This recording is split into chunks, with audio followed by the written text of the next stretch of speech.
I think the results are quite good. I mean, if you look at the conditions in the market, first of all, you need to appreciate that the GDP has been coming down from 3.9 the first quarter to 2.5 second quarter, now 1.5. Who knows, you may be going to 1% probably in the last quarter. So I think it's quite positive. Then given that in the banking sector, they have been hit by the non-performing loans, I think on the retail side.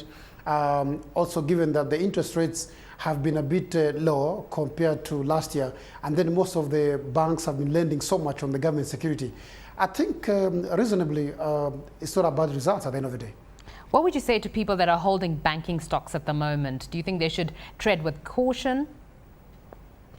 No doubt. I think we should not expect some marvelous numbers the way we saw them last year, where we are getting between 50 to 100% growth. I think that thing is not going to happen. So most likely, if you're holding your bank stocks, you may have to look for a bit of a long-term view. Otherwise, in the next 1 month or 2 months, I'm expecting those prices to slightly come lower, because you know we are headed towards the quarter, the last 2 months of the quarter. So ordinarily prices don't go up, instead they come down. So people holding these shares should be able to hold them with a lot of caution. Whoever wants to hold on, they have to hold on until just about Feb next year for them to be able to get some good price. And Kenya Airways also coming out with results. What's the market expecting right now? KQ is a very interesting story. We started the quarter with the riot, then we've seen some aggressive marketing all across. They've opened just about 47, 48 new routes, across Africa. It has a little bit brought a bit of hope in the market. You saw the prices came down all the way to almost 10 bob, then went back again up. The expectation is they may have done slightly better, given that last year their biggest drainer was the hedging that they did, and this particular time I think the oil prices have been relatively stable compared to last year. So the market is expecting something positive, though we know some of the costs have gone up because of the what happened in the beginning of the quarter. And is that a good stock to buy right now, would you say? Yeah, it's a good stock to buy. I think you need to look at the region, and particularly in the airport business. I think in the air cargo business they've really expanded. I think volumes are up. I know in terms of the routes, like for example in Europe, has not done very well because of the obvious reasons that we know all about. But in the domestic routes around here, as well as the regional routes, we expect them to have done very well. So for the investors, I think this is a very good time to come in, particularly at a time when KQ is trying to restructure itself and trying to reposition themselves as a leading African airline. Yeah, let's take a look at cement companies, which are supposed to be in focus this week after Bamburi Cement selling about 11% to its rival Ati River Mining. What do you make of the stock? Is it a good time to hold on to that stock? And what's the prospect for the cement industry going forward? No doubt. This is a growth sector. People have been commenting about the exit of the foreign investors and the coming of the other foreign investors.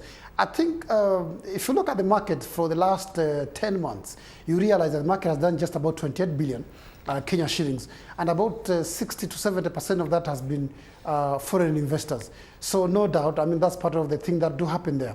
Probably this time around it happened with ARM. So I think going forward on this particular cement industry, we see the economy is showing signs of coming back. Resilience is being shown around there. And I think the construction sector, particularly in Kenya and probably Southern Sudan, going all the way to the Great Lakes region, is going to pick up. So for anyone who's looking for 6 months to 3 years kind of horizon, he's in the right place in the cement industry. I think it's a growth sector, and I think as the economy gets back to the normal footing, a lot of construction is going to pick up. And let's just look broadly at the economy of Kenya. It's set to grow at a much slower pace than the likes of Uganda and Tanzania. What are some of the reasons behind that? A couple of reasons, but most of the reasons are local reasons.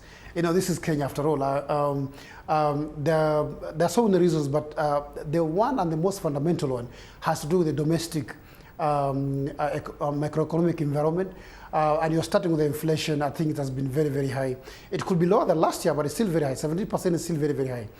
Then going to the interest rates, they've been trying to stabilize. But if you look at the long-term effect of it is the consumer spending has not been very much, because banks have not done very much.